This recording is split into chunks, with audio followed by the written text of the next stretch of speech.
Hi there, welcome back. So I was at my parents' house. I had begun drinking daily to get through it. It was, as far as I was concerned, it was not optional. I had to, it was a part of surviving. And that too, I don't know how that sounds to many people. I know that there is such a stigma surrounding alcohol consumption, but I was trying to save my life, and that was something that actually was helping. It was also hurting my health, but it was anyway. Things were getting worse with my parents, not better.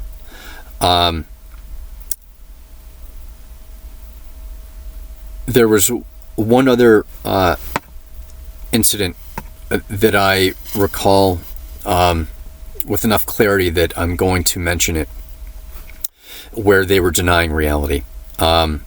We were arguing about who knows what. It was in the kitchen. It was at night. And I was trying to tell them not to do. It was about me getting better. Please don't do this thing. It's hurting me. And I explained what I needed them to do or not do. And their responses, both of them, would respond to me inappropriately. And when I say inappropriately, I mean their response was as if I had said something completely different. And so eventually in this by the way, once I had begun taking this clomipramine, I was no longer, I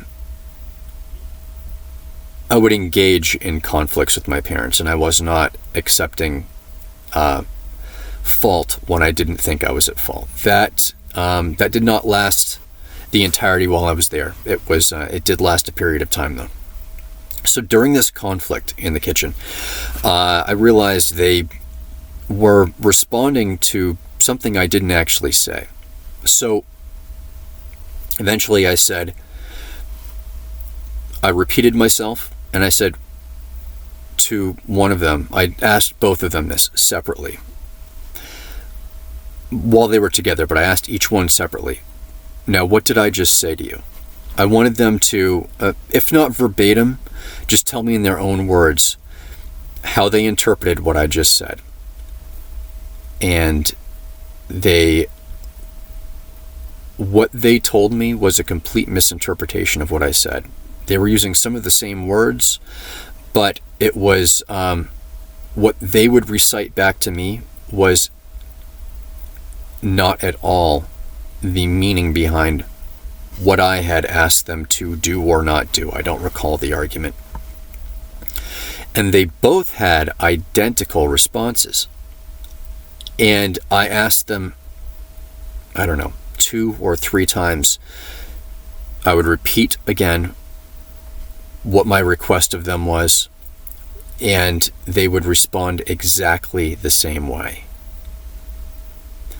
Even after saying, that's not what I said, let me tell you again, after telling them, now, what did you get out of that? How did you interpret what I just said? What did I just tell you? And they would say the same thing. I was certain that they were messing with me.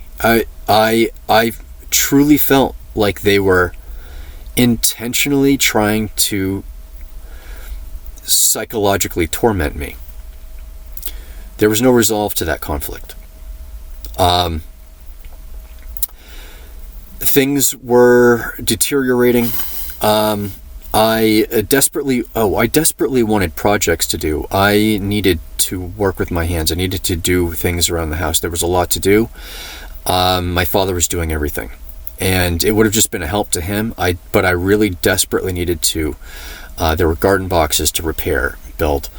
There were things to do, and I wanted to get my hands on something. It would have helped me heal. I know it would have. I could feel it deeply that I needed to build something. I really, really did. That may sound silly, I don't know, but it was something I absolutely needed to do. I could feel it very deep down that it would help me.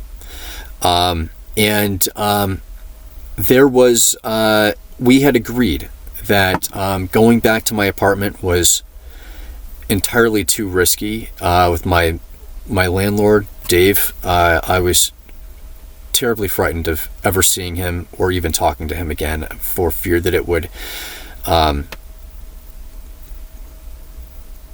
would regress and it would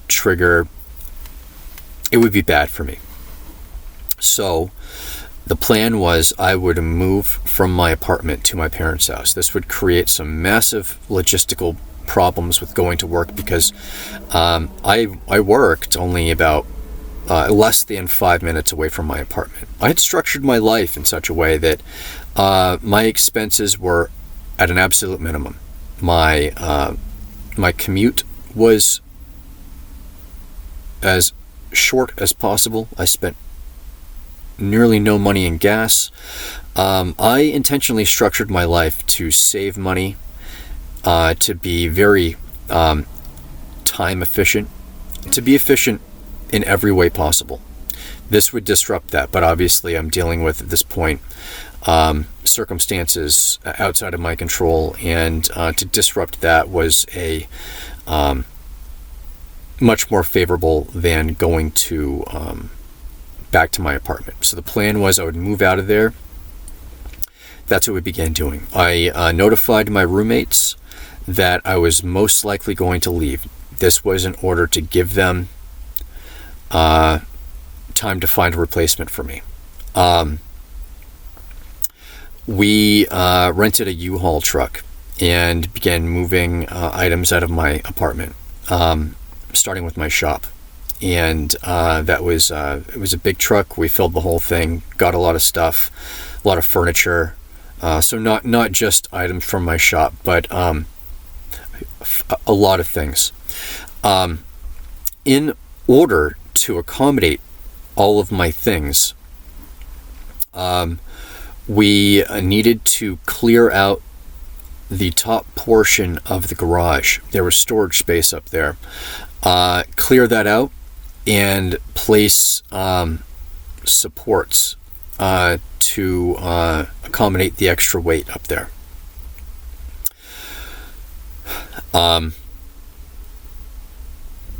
Upon arriving with the truck, we began unloading it, and finished unloading it the next day at my parents' house. There was a lot. It filled the entire garage and leaked. It was out into the driveway. I think I was able to push it all very tightly packed into the garage, but you couldn't move around in there. It was imperative that we began clearing it out upstairs in the garage and placing the supports. I was running out of time. I had 2 weeks before the end of the month. It was the 17th was the day. It was the 17th of June. I needed a project, and these supports needed to be built. I told my dad I really need to start doing these immediately because there was much to be done. Building supports, clearing out the top, and putting all my stuff up there, and then going and making however many other trips to my apartment to get what was left. I had so many things. Even working very efficiently at what needed to be done, it would be difficult but possible to get it all done by the end of the month.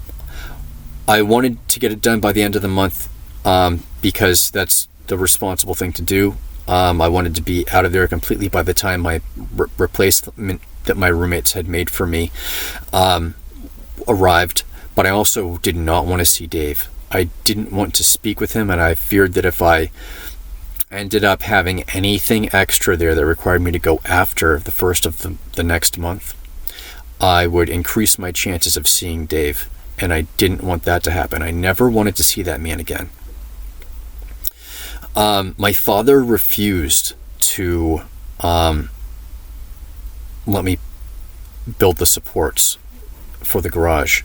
I needed to do this. So this would have helped me in many ways. I would have been able to do a project, but I would have been the stress of seeing all of my things out there. They were. I remember this very afternoon. I had returned the U-Haul truck. There was a huge argument between my mother and myself while unloading the remainder of the items from that U-Haul truck. She had been